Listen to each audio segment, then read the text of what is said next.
नमस्कार मंडळी, मी तेजू आणि माझ्या गॉसिप्स विथ तेजू या युट्यूब चॅनलवर तुमच्या सर्वांचं खूप खूप स्वागत करते. तर बऱ्याच दिवसापासून काही ताईंचा मला प्रश्न येत होता की ताई, वजन कमी करण्यासाठी काहीतरी टिप्स दे, काहीतरी सोपे उपाय सांग.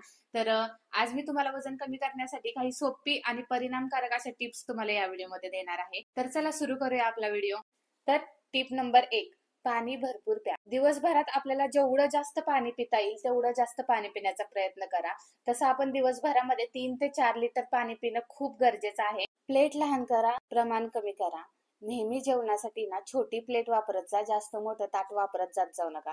कारण ना आपल्या मेंदूला नेहमी असं वाटतं की प्लेट पूर्ण भरलेली आहे, याचा अर्थ आपण जास्त जेवलोय. पण प्रत्यक्षात आपण कमी कॅलरीज खात असतो. त्यामुळे प्लेटचा आकार छोटा घेतला ना तर आपल्याला असं वाटणार नाही की आपण जास्तीचं जेवलोय, आणि जेवढं हवं तेवढंच त्या प्लेटमध्ये बसेल आणि तेवढंच आपण खाऊ, जेणेकरून आपल्या शरीरामध्ये कॅलरीज देखील जातील. टिप नंबर 3, प्रोसेस केलेले आणि जंक फूड खाणं ना टाळा. कारण ना बऱ्याचदा आपण काय करतो, बाहेर कधी फिरायला गेलो ना, आपल्याला असं वाटतं आता घरी जाऊन कधी जेवण बनवणार ना, त्यापेक्षा बाहेरच खावा. तुम्ही खा बाहेरचं, पण एवढं पण नका की दरवेळेस तुम्ही बाहेर जाताय आणि दरवेळेस तुम्ही बाहेरच खाऊन येताय. असं नका करू. पॅकेजवाले, फ्राईड आणि जास्तीचे साखर असलेले पदार्थ खाणे ना खरंच टाळा. कारण त्यामुळे ना वजन खूप झपाट्याने वाढत जातं आणि आपल्याला ते कळून पण येत. त्याऐवजी ना फळं, भाज्या, डाळी आणि घरचं जेवण खा. हे अतिउत्तम आहे वजन कंट्रोलमध्ये ठेवण्यासाठी आणि वजन कमी करताना उपयोगात येण्यासाठी. खरंच खूप महत्वाचं आहे. आणि आपल्या जेवणामध्ये ना प्रोटीन आणि फायबरचं प्रमाण वाढवा. प्रोटीन मध्ये अंडी खा, मूग डाळ खा, हरभरा खा, जे कडधान्य असतील ते खा. फायबरचं प्रमाण वाढवण्यासाठी ओट्स खा, फळं खा, हिरव्या पालेभाज्या खा. जेवणामध्ये प्रोटीन आणि फायबर हे सर्व घेतल्यामुळे ना पोट भरल्यासारखं वाटतं आणि वजन कमी होण्यासाठी पण खूप मदत होते आणि आपली भूक देखील कंट्रोलमध्ये राहते.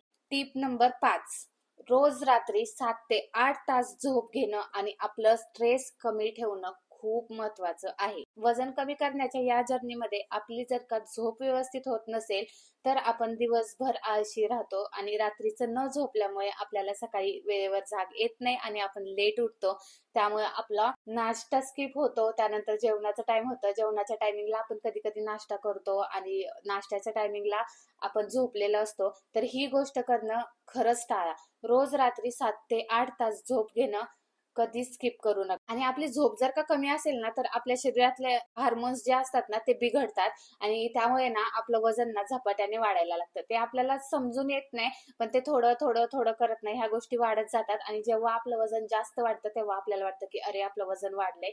पण ह्या सगळ्या चुकांमुळेच ना आपलं वजन वाढत असतं. त्यामुळे रोज रात्री 7 ते 8 तास झोप घेणं खूप महत्वाचं आहे, जर का तुम्हाला खरंच मनापासून वजन कमी करायचं असेल तर. टिप नंबर 6, नियमित व्यायाम करा. रोज किमान ना 30 ते 40 मिनिटं ना व्यायाम करायची सवय लावा. यामुळे काय होतं, आपलं शरीर ना ऍक्टिव्ह राहतं आणि वजन पण ना कंट्रोलमध्ये राहतं. दररोज किमान ना 30 ते 40 मिनिटं चालणं किंवा झुंबा करणं किंवा घरच्या घरी व्हिडिओज बघून व्यायाम करणं, सूर्यनमस्कार घालणं. तुम्हाला जर का बाहेर जाणं शक्य नसेल तर तुम्ही ह्या सगळ्या गोष्टी घरच्या घरी करू शकता. आजकाल ना ऑनलाईन पण बरेचसे असे क्लासेस असतात जे तुम्ही मोबाईल वरून झूम मीटिंगद्वारे जॉईन करून पण तुम्ही ह्या गोष्टी सगळ्या करू शकता. तर ते करायचा प्रयत्न करा. बऱ्याच स्त्रियांना बाहेर जाणं किंवा फिरायला जाणं, कारण काही जणांना लहान बाळ असतं, काही जणांना सकाळी लवकर उठून टिफिन बनवायचा असतो, घरी जास्त फॅमिली असल्यामुळे जास्त काम पडलेलं असतं, त्यामुळे त्यांना ह्या सगळ्या गोष्टी जमत नाही. तर तुम्ही ना सकाळी रोजच्या ज्या टायमिंगला उठता ना त्या टायमिंगच्या अर्धा 1 तास आधी उठा. ते तुमचं मी टाइम असेल. त्या मी टाइम मध्ये तुम्ही ना तुम्हाला जे हवं ते, म्हणजे जसं की व्यायाम करणं, सूर्यनमस्कार घालणं, झुंबा करणं, घरच्या घरी व्हिडिओज बघून व्यायाम करणं, योगा करणं, ह्या छोट्या मोठ्या गोष्टी जरी रोज केल्या ना तर त्या शरीराला सवय लागून जाते. व्यायामामुळे ना आपलं वजन कमी व्हायला ना खरंच खूप मदत होते. टिप नंबर 7, 16-8 ही पद्धत काय आहे हे मी तुम्हाला आधी एक्सप्लेन करते. 16-8 ही पद्धत म्हणजे 16 तास उपवास करणं, म्हणजे तेवढ्या 16 तास मध्ये आपण काहीही खायचं नाही. यामध्ये तुम्ही पाणी पिऊ शकता आणि बाकीचे जे 8 तास आहेत त्या 8 तासामध्ये तुम्ही घरी बनवलेलं अन्न, काही तुम्हाला जे हवं ते खाऊ शकता. फक्त बाहेरचं खायचं नाही. घरच्या घरी तुम्हाला जे बनवून खाता येईल त्या गोष्टी बनवून खा. घरचं जेवण करा, त्याच्यामध्ये प्रोटीन, फायबर ह्या सगळ्या गोष्टी इन्क्लूड करा आणि त्या 8 तासामध्ये तुम्ही ते खाऊ शकता. आणि 16 तास तुम्हाला उपवास करायचा आहे. ही पद्धत ना बऱ्याच लोकांना ना मदत करते आपलं वजन कमी करण्यासाठी. पण हे सुरू करण्याआधी ना डॉक्टरांचा सल्ला घेणं खूप महत्वाचं आहे. मग डॉक्टरांचा सल्ला घेतल्यानंतरच ही पद्धत, इंटरमिटेंट फास्टिंग ही पद्धत तुम्ही वापरू शकता. जर का तुम्हाला असं वाटत असेल की माझ्याकडून नाही होणार हे 16 तास उपवास करणं आणि 8 तास जेवणं वगैरे, तर हे नका करू, काही गरज नाहीये. Tip number 8, detox water. Detox water मध्ये तुम्ही लिंबू पाणी घेऊ शकता, मेथी दाण्याचं पाणी घेऊ शकता, कोमट पाण्यामध्ये मध आणि लिंबू ऍड करून टाकू शकता. हे पाणी घेतल्याने ना आपलं मेटाबॉलिझम आहे ना हे वाढतं. टिप नंबर 9, आपण किती चालतो, किती फिरतोय, किती खातो, किती पाणी पिलं, या सगळ्या गोष्टींचा ना रेकॉर्ड ठेवायला शिका. यामुळे काय होतं की आपली ना आपल्याला प्रगती कळत जाते. आता ह्या सगळ्या गोष्टी तुम्ही नोट कुठं करून ठेवू शकता, तर आपलं जर का नोटबुक असेल किंवा आपण एखादी डायरी केली असेल त्यामध्ये ठेवू शकता, किंवा मोबाईलचे ऍप्स सुद्धा असे आहेत की ज्याच्यामध्ये आपण ना ह्या सगळ्या गोष्टी नोट करून ठेवू शकतो.